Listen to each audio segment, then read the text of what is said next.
What's goody? It's your favorite mental health therapist, spiritual life coach, Reiki practitioner, Akashic record reader, etc., etc. So today we are going to talk about different mental health conditions that have like a spiritual meaning in the spiritual community. So disclaimer, this does not include Christians and so on and so forth. And the reason I'm saying this, is because, there's a lot of Christian bash in the comments and so on and so forth, because they have their own doctrine. So this does not apply to you. But if you would like to stay and learn, hey. So let's give off some examples. So let's say a person is diagnosed with like schizophrenia. That in a spiritual community would mean like, okay, you didn't go through the veil of forgetfulness. Okay, and I'll go through what a veil of forgetfulness is, in a whole nother video. But briefly, a veil of forgetfulness, when we are born here, if we remembered exactly the reason why we came, we wouldn't learn the lessons that we need to learn. But there are some people, depending upon their ordained purpose by God, right? God the Father, creator of heaven and earth, of all that is seen and unseen, right? Your reason for being here, some people may or may not go through that veil as deep or maybe thin. So they can see energies that are behind the veil for a lot of other people, right? Like they can see, their family members, they can see the demons, they can see the evil spirits, they can see like gnomes, fairies, etc., etc., right? They can have a whole room, be looking at a whole room full of people, and then somebody else comes in that same room and not see anything or hear anyone. So in that case, that's your clairvoyance. And I'll go through the clairs, in another video. But when you are seeing what's behind the veil, that's called clairvoyancy. Okay, when you are hearing those behind the veil, right, like a spirit medium, that's called clairaudience. Now, because in the mental health field, it isn't, everybody in the mental health field, it doesn't include spirituality, right? You have some people who are in the mental health field and they are an atheist. You have some people in the mental health field and they are agnostic, right? You have some people who are in the mental health field, they're part of religions, but they don't believe in this part. So, disclaimer, this is not for you to stop getting treatment in any way, shape, or form. No. This is to bring awareness and inform you that there is a spiritual side of things if you would like to learn more about it, right? So, if you are experiencing those, schizophrenia, or bipolar schizoaffective, okay, or any type of psychosis, there are, yes, you do need some sort of treatment, okay, all right. But there is a type of treatment, okay?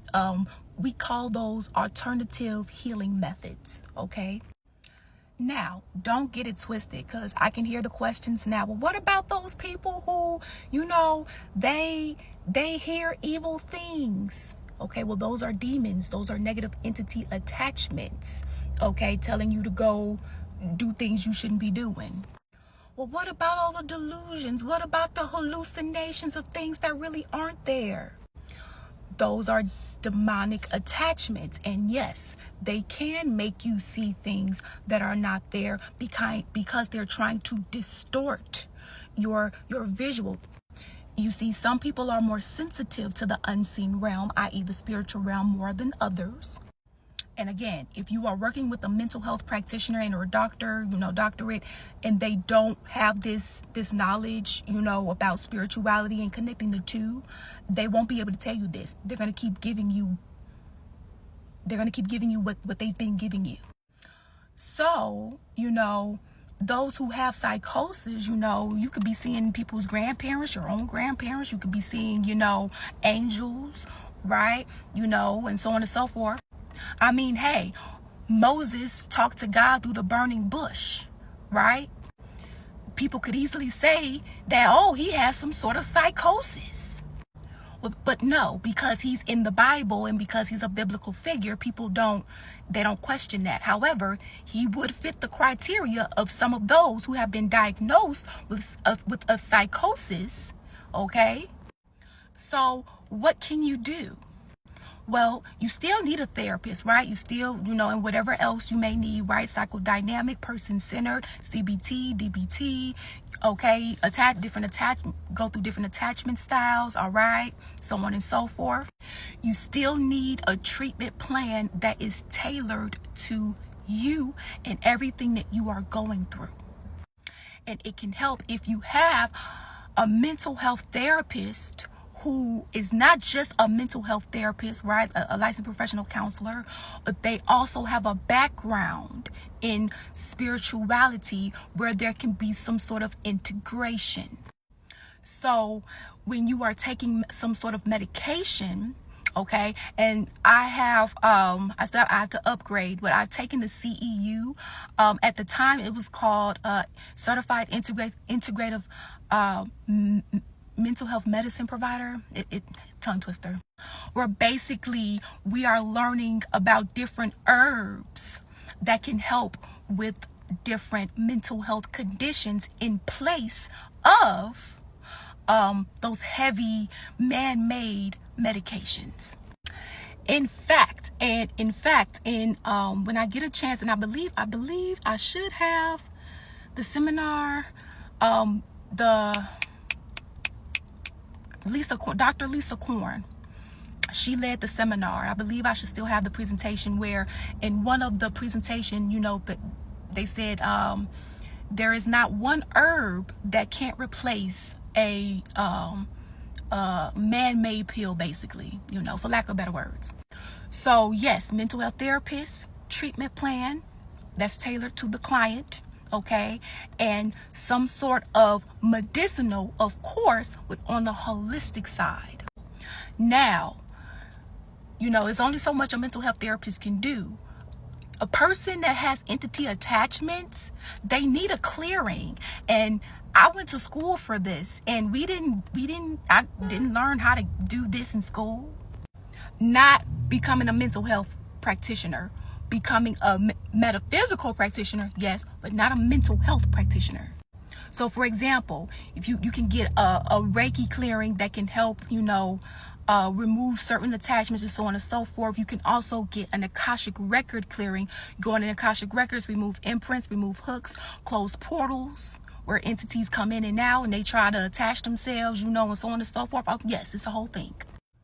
So it's a whole process, okay? And then having to address the things that you may be doing that's opening yourself up to these things, or teaching you how to protect yourself when these things do happen.